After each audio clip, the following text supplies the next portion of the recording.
been denounced by Bill and Hillary Clinton. He's been told to get out of politics by Obama advisor David Axelrod. The New York Times has run not one, but two hit pieces on him in recent weeks. Is it Marco Rubio? Is he Ted Cruz? Is it Dick Cheney? No, it's New York Democrat, disgraced former Congressman, candidate for mayor, Anthony Weiner, a.k.a. Carlos Danger. I'm Steve Green. This is TRIFECTA, and let's bring on Scott Ott and Bill Whittle and take a quick peek at the controversy around the man who just doesn't know when to pull out. Gents, I won't bore our audience with the details of Weiner's latest sexcapades. That's just too much low-hanging fruit for one show. But the politics of all of this fascinates me. Scott, you've run 3 races now, and you've got practical experience at the city and the county level. So what do Democrats, New York Democrats, what do they have to do, what can they do to get Anthony Weiner, Carlos Danger, to quit embarrassing them and drop out of his race for mayor? Well, there was a day when the political parties were powerful, especially on the local level, and they could exert a great deal of influence over candidates. And in fact, in our local area here, we had a situation where we had a candidate who had some ethical issues and potential legal problems, and the chairman of the local county Republican Party actually stepped up and made a public statement that this guy was essentially out of bounds, that we did not consider him to be a valid candidate. And we actually, the local committee actually endorsed another candidate.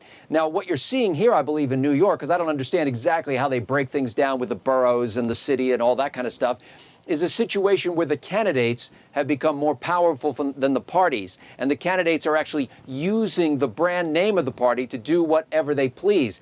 And so either we have gutless leadership in New York City Democrats' party mechanism, or we have a situation where they're helpless because the candidates can do whatever they please. If there were a smart and honest person in that organization, they would step up and take a vote of the local committee and essentially declare this guy out of bounds and endorse one of his opponents. Well, you know, with his cratering poll numbers, a recent poll just out today or last night showed him down to 4th place now. Maybe that'll give them the guts that they need to do this.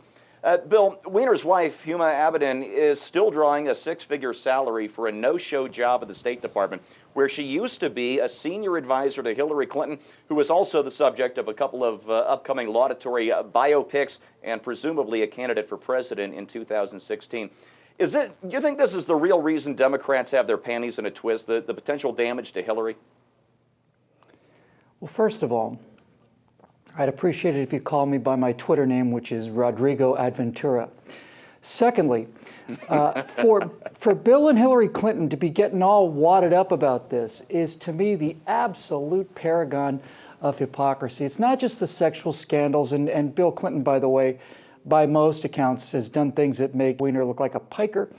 But this idea that how dare you disgrace the Democratic Party with your naked grab for power. If there was ever a couple that reflected perfectly, it's Bill and Hillary. 2 people who obviously just can't stand each other, but whose naked lust for power has kept them together and formed this kind of political union that will weather any kind of scandal, any kind of humiliation, any kind of outrage. They just soldier on towards the goal of ultimate political power because they don't have any standards, they don't have any morals, they don't have any honor, they don't have any shame. It's just about the raw power. And you look at these 2, and it's like, man, these are our children. These are our adopted children. This is the product of Hillary and Bill Clinton, this naked lust for power from 2 awful, awful, awful people. That's the Clinton legacy, in my opinion. Ouch. You know, folks, I'd like to finish by saying congratulations to my Democrat friends for finally having the courage to turn on one of your own. Look, Republicans and conservatives can be vicious about policing their own for even the slightest deviation. Your stance is just a little too wide and you're out. So it's nice to see that Democrats and progressives are willing to ditch their bad wood. And all it took was multiple sex scandals, a humiliated wife, the lives of women across the nation ruined, cratering poll numbers, and the prospect of destroying the chances of your presidential frontrunner in 2016. Well done.